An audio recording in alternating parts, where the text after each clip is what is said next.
me tell you something. There are mornings that change your life before you've even had your second cup of coffee, and this was one of them. And I swear, if you'd told me how far a simple road trip could spiral, I'd have laughed you off my own driveway. But here we are. It started out perfect, that kind of blue sky that looks painted on sun, coming up golden and gentle, me rolling up in my black sedan, still shining from yesterday's wash, the trunk packed full of sandwiches and Cokes, and a playlist built for 1,000 miles. I was buzzing honest, real freedom, no hotel reservations, no set plans. Just my best friend Leo and me and whatever adventure we could find on the open road. That's all it was supposed to be. A minute after I texted, Leo comes out of his neat little suburban house grinning like he just won the lottery, backpack over his shoulder, ready to forget about work and bills and all the little things that grind you down. Man, we were laughing before he hit the driveway. Something dumb about a meme he sent me. And then like a horror movie director cued the soundtrack.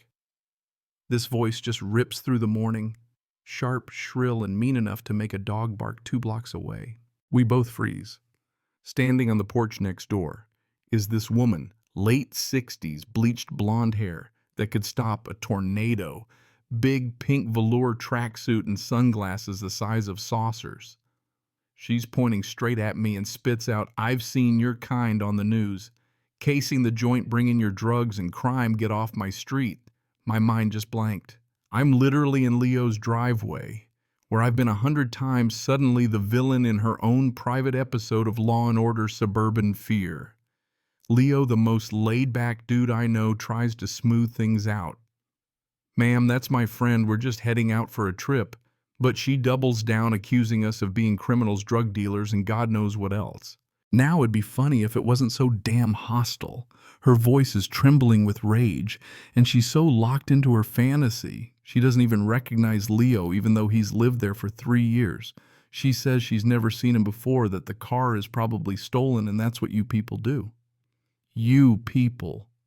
There it was, like she wanted to make sure we both knew exactly what this was about. She wasn't just paranoid, she was enacting something. A choice. She starts fumbling for her phone, the case all rhinestones and drama, and announces she's calling the cops. Burglary in progress. 2 aggressive males, I think one's got a weapon.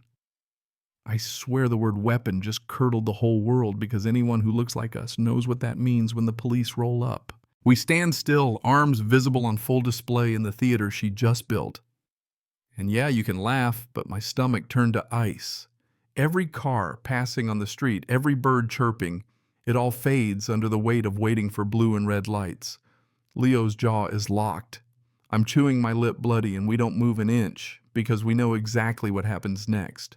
When the sirens finally hit, it's like the world explodes. 2 patrol cars block the street doors, flying open, officers with guns drawn, barking orders like we're in some high-budget crime drama.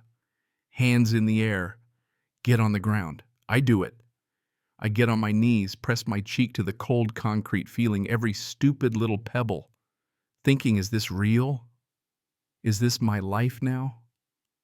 We get cuffed, searched, patted down. Nothing but my wallet, Leo's phone, our dignity leaking out into the morning sun. And there she is, Karen. Yeah, we learned her name later, watching from her porch, arms crossed, grinning like she just saved the world. The sergeant comes over, tired and graying, asks what happened. I tell him straight, "No burglary, sir. Just 2 friends trying to go on a trip." That woman called you and lied. They check our IDs, run our info, do their dance with Karen, who sticks to her story, even ratcheting it up with every word. In the end, the sergeant uncuffs us, apologizes, says our stories check out. But when Leo asks, "So that's it," she puts our lives in danger and gets a warning. The answer is pure bureaucratic nonsense. It's difficult, which, as anyone who's ever dealt with the system knows, means it's too much paperwork for anyone to bother. We stand there, wrists, red plans shot. And the only thing louder than our anger is the silence she left behind. She gets away with it. Again. It'd be easy to just walk away, shrug it off, crack a beer, and try to salvage what's left of the day. But that's not how it went. Back inside, Leo's pacing. He's got that look I remember from college, analytical, furious, calculating. "We're not letting this go," he says. "She needs real consequences." That's when the twist kicks in. See, my friend Leo isn't just any dude, he's a civil rights attorney.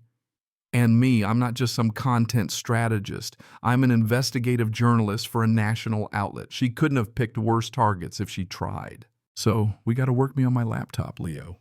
With legal pads, digging into every document, public record, neighborhood post, until Karen's entire history of harassment, racial bias, and as it turns out, way darker stuff starts to unravel. Turns out Karen wasn't even the real owner of her house. She was the caretaker for Arthur and Mildred, an elderly couple who'd vanished from sight.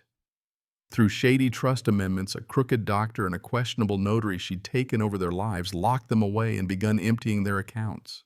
And here's where the road trip ends and the real journey begins. We tracked down their son Thomas, a school teacher 3 hours away who'd been fighting alone for years, cut off from his parents by Karen's web of lies. When we lay out what we found, his relief is gut-wrenching.